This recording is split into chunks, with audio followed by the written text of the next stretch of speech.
Today we're going to be taking a look at a portable monitor with a built-in battery, so stick around.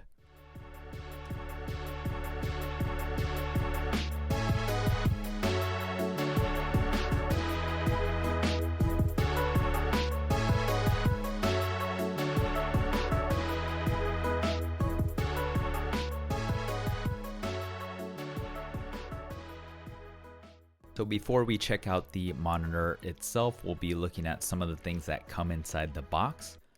You can see that it has a stylish looking AC adapter, and this offers 12 volts of power at 3 amps. As you can see, it also comes with a variety of cables out of the box. It has a full-size HDMI to mini HDMI, a full-size USB to USB Type-C, a USB Type-C cable, and also it comes with 2 micro USB to female full-size USB adapters. And finally, we have a slim remote that can control the settings of the monitor itself, but in all honesty, the remote doesn't feel all that great. There are 2 versions of the 15.6-inch monitor, the 1080p variant and a 4K unit. Both share a similar design and are constructed from aluminum, which means you'll want to be careful when lugging it about as it's prone to scratches. Both units also share a similar weight, coming in at roughly 42 ounces, around 2.6 pounds, and will make use of a 5000 mAh battery, good for around 5 hours of power. For our hands-on and first impressions, we'll be taking a look at the 1080p model. So as you can see here on the left-hand side, there is a proprietary power port, USB Type-C, 2 micro USB ports, and 2 mini HDMI ports. If you're going to be using a streaming stick, be aware that the side ports will not support it out of the box, so you will need to purchase an adapter. Luckily, that only costs around $4. On the right side of the monitor, we have the 3.5mm headphone jack, LED indicators for battery power, and a variety of switches that control the power, volume, and menu settings. There are many different options when it comes to portable monitors, so what makes the Gemini different? Perhaps first and foremost is that the 1080p model offers touch capabilities. That means you simply plug in your source and you'll be able to control it using touch. Now the sensor inside the monitor is a 10-point capacitive, which means it's quite accurate, similar to what you'll find on a smartphone. You can see here I'm using a variety of different gestures and they all work flawlessly.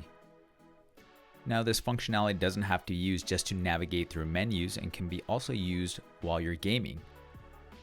While you can use it to control games, it probably isn't the most practical. Again, this monitor does weigh 2.6 pounds and is quite wide, so it feels a little uncomfortable in hand when you're playing.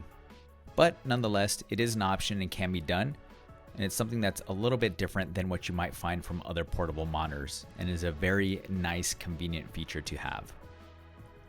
Another feature that allows the Gemini to differentiate itself from the pack is its dual speakers. As you can imagine, being inside a slim 8.mm profile does not allow it to sound the best, but it is another nice option to have. Here's a sample of what it sounds like. 3, it just turns dark, so that's a difference. But that's also one of the things that I really like about EliteBooks. They have a lot of these really great security features that I feel like everyone could kind of use. And so, but they brought SureView to the Spectre lineup as well.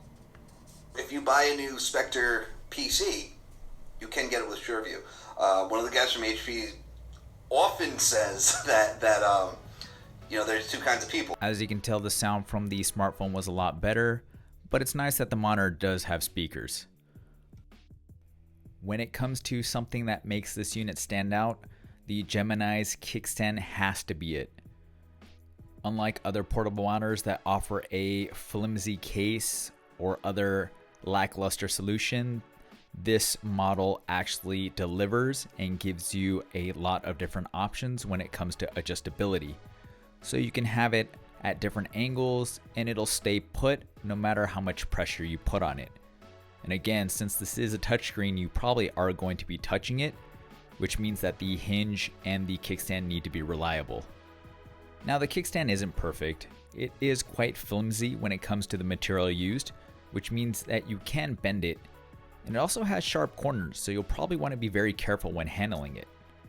I didn't receive any cuts, but these corners are particularly sharp.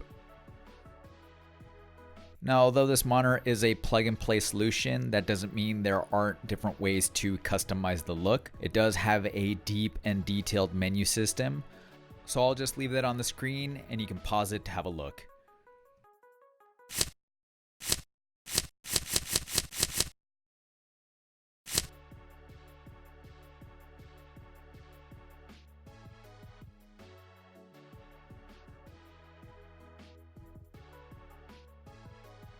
So overall, this is a quick hands-on and first impressions with the monitor.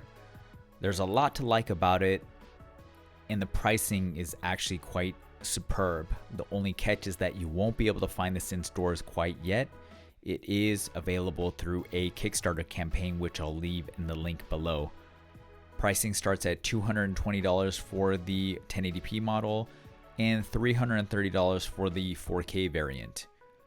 Now, my model has the mini HDMI port, but the one shipping to backers will have a full HDMI port and will also be able to be powered by USB Type-C. If you have any questions or comments, leave them below. Otherwise, we'll catch you in the next one.